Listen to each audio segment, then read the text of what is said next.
tomorrow. We're going to watch how Frank Ocean finessed Def Jam out of $20 million.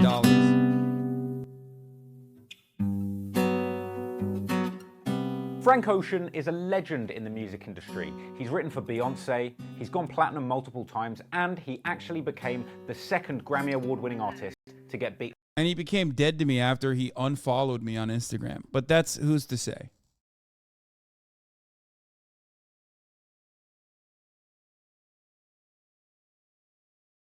Up by Chris Brown. Now everybody knows a bit of Frank Ocean, whether it's a song from his original mixtape Nostalgia Ultra, his debut album Channel Orange, or his legendary... Oh yeah, we were going to do the Pootie video but too. The less attentive and iPhone-hating listeners amongst us may have missed Nostalgia Ultra, his debut album Channel Orange, or his legendary independent follow-up Blonde. But the less attentive and iPhone-hating listeners amongst us may have missed out on Frank Ocean's Apple-exclusive visual album Endless.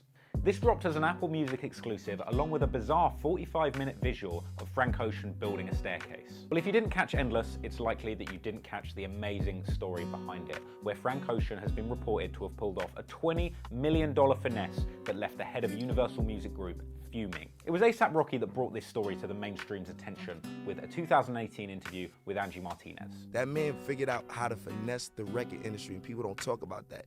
That it took that man 2 years to do that shit. And then Blonde, he already got a $20 million check from Apple from that shit, which he didn't have to give any of that shit back to the label because he was already out his deal once he gave them Endless. But the real story starts in 2009. Frank was living in LA and pursuing his music career when he... Motherfucker said music too loud. Like, you think that's me? You think I'm the one who did the soundtrack to this Trap Laura Ross? It's the video, dog. He met and joined the hip-hop collective Odd Future Wolfgang Kill Them All. It was joining Odd Future that introduced him to the hip-hop community and brought us a bunch of classic songs with him and the Odd Future gang. There's Analog 2, which is a beautiful duet with Tyler, the Creator, and also a ballad for making plans with Indecisive Women.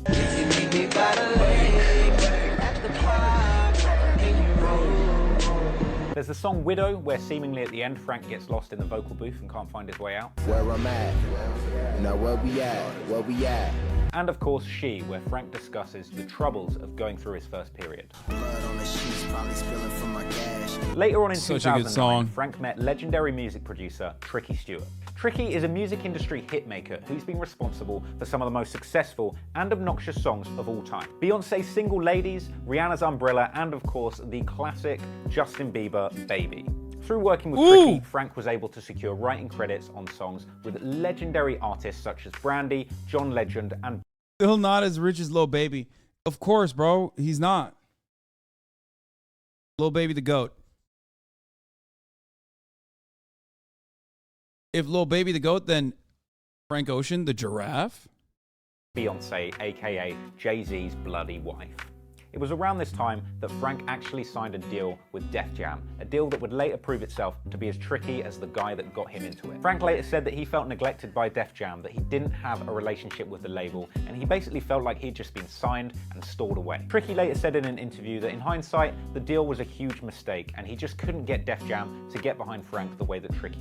Bro, you're so embarrassing sometimes. Yes, to the chatter who asked, it's a copy pasta, the Little Baby the GOAT. If XQC the GOAT, then Hasan the giraffe is what they used to say. But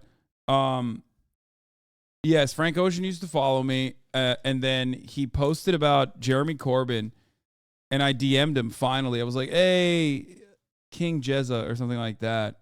And then he never responded. He read it, he left me on red, and then he unfollowed me eventually.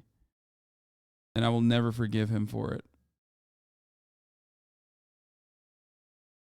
Or no, I didn't say that. I said king shit. Here, you want to see? Here you go. I mean, I'm sure that there are people out there who will be able to confirm that he was following me. I didn't even know he was following me.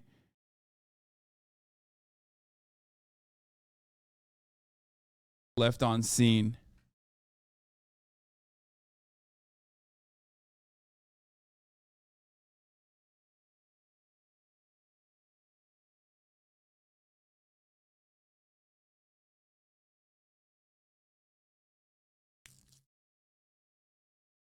Bro, why are you putting this on blast? I'd be ignoring the fuck out of that. I mean, it was a long time ago. It's a meme at this point.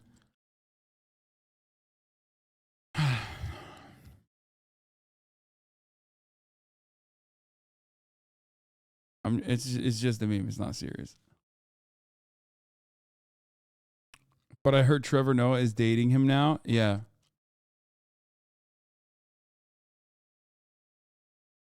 What? Experts warn of explosive bowel moves from the viral TikTok saltwater flush trend. What the fuck?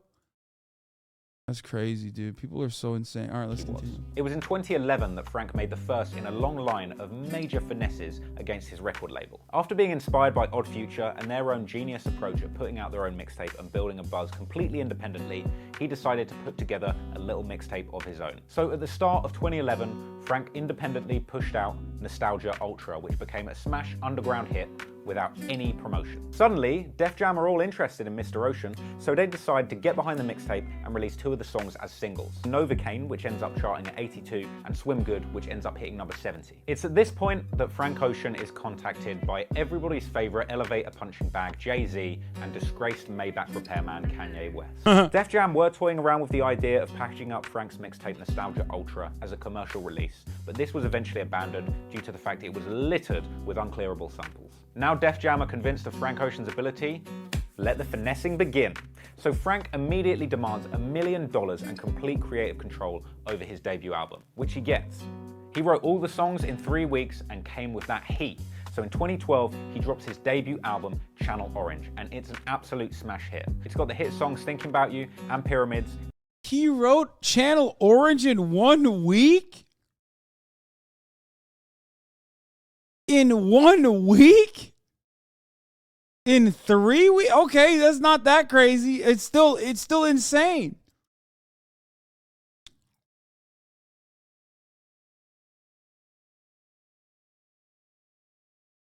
It's not that different than 1 week. 1 week to 3 weeks. That's fucking bananas. And debuts at number 2 on the Billboard charts, later going on to win a Grammy. It was then next year, in February 2013, that Frank announced that he was working on his next album. But no music dropped until a year later, when Frank Ocean released the song Hero as part of a series of songs sponsored by the shoe brand Converse. Then once again, silence. We don't hear anything from Frank right up until the end of the year, until about November, when he releases a snippet from that makes me even more sad that he unfollowed me. Fucking the album, which still doesn't have a title, what a called G. Memorize. More months go by, and it's only in April 2015 that Frank comes out and says that there's going to be 2 versions of his album and a magazine that's going to go along with it. It's in February 2016 that Frank pops up on Kanye West's legendary Life of Pablo album on the song Wolves, which is then unusually re-edited after it comes out to remove Frank's segment from the song. Frank's part is then separated into its own song, which features the very creative title, Frank's Track. Well done on that, Kanye. A few months later, in July 2016, Frank hints at the album coming out soon with a very cryptic video posted on his website. The 1st of August 2016, this is when everything goes down. At 3 a.m, an unusual and endless stream of Frank Ocean woodworking in a warehouse in Brooklyn appears on his website with an Apple Music logo and some unusual instrumentation being played sporadically throughout. Turns out these instruments would then form into instrumentals from the Endless album, and that this stream would end up lasting 140 hours. As the live stream went on, it became very clear that what Frank was actually doing was building a staircase. I can only hope that he built it to have more traction than Meek Mill's staircase. As it got closer to completion, the stream was accompanied by the actual songs from the Endless album and eventually an Apple Music link where you could listen to the album. So the 45-minute version of the visual album is still actually very hard to find if you're not an Apple Music user. I looked for it for ages, and genuinely the only place I could find it was Pornhub. Frank later came out and said that the Endless visual album actually represented the final move in a 7-year chess game he'd been playing with Def Jam Records to get out of his contract.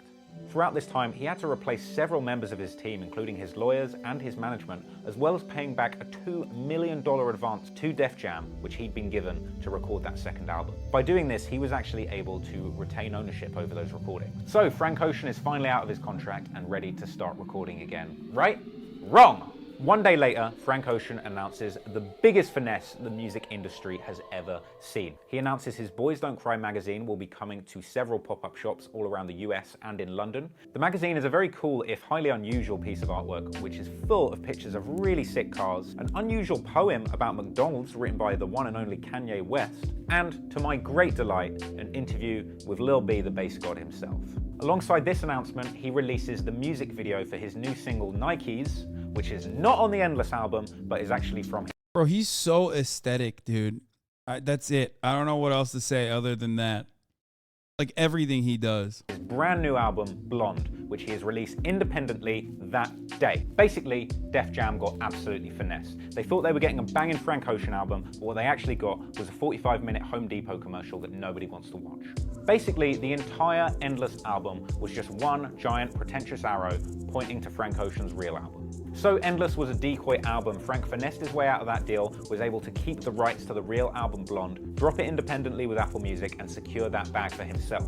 Now, the album Blonde stormed the charts. It's rumored that in sales alone, the Blonde album netted about $2 million for Frank, whereas the Endless album netted a measly $157,000 for Def Jam. That's not even enough to buy a used Bentley truck. And that $2 million is just the tip of the iceberg. As it was mentioned at the start of this video, A$AP Rocky came out and said that Frank finessed Def Jam for $20 million.